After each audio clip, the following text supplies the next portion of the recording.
Imagine the transition from a formal gala to a crime scene in under 3 seconds.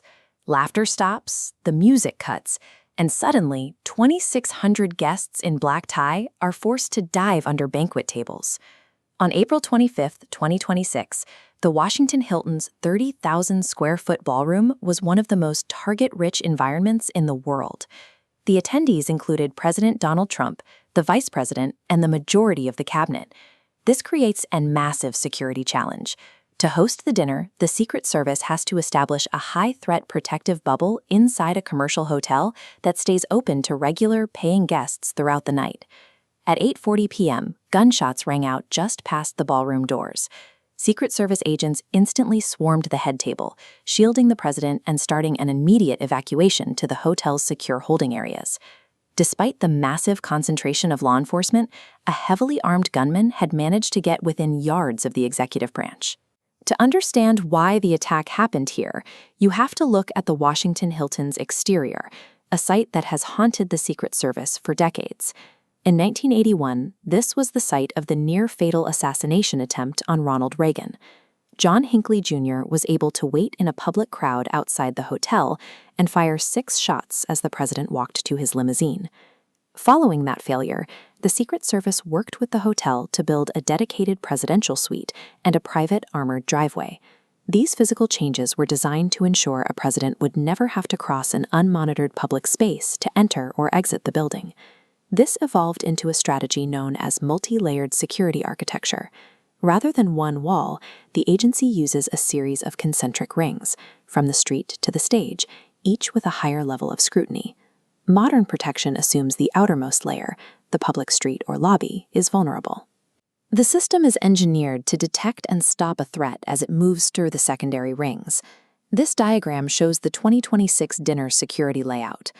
The lobby and corridors form the outer perimeter, a soft zone. Because the suspect was a registered guest, he walked through without triggering an armed response. The inner perimeter is a hard choke point where guests face magnetometers.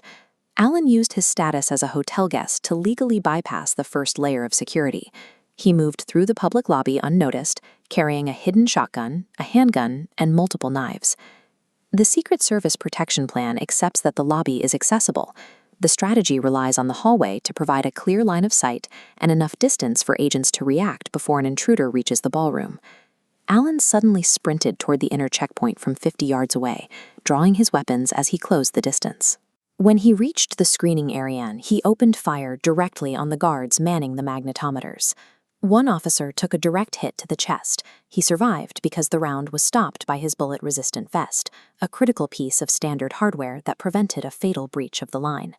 As the shots were fired, agents inside the ballroom executed a simultaneous counter-assault protocol, physically shielding the president and cabinet members while moving them into the hotel's secure bunkers.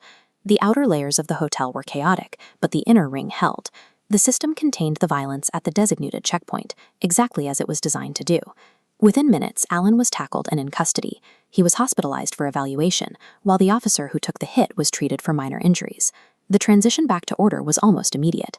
Within 2 hours, President Trump was back at the White House, addressing the nation from the press briefing room. Trump specifically noted the speed of the response, describing the agents as brave, and comparing the success of the Hilton's layered defense to previous security lapses. Some critics have argued the event was a failure because an armed man managed to enter the building at all. However, tactical analysts point out that in an open hotel, absolute exclusion is impossible. Security is measured by whether an attacker can reach the target. The 2026 shooting suggests that in a democracy, protection is a matter of engineering specific choke points where an attacker's momentum is broken before they can reach the target.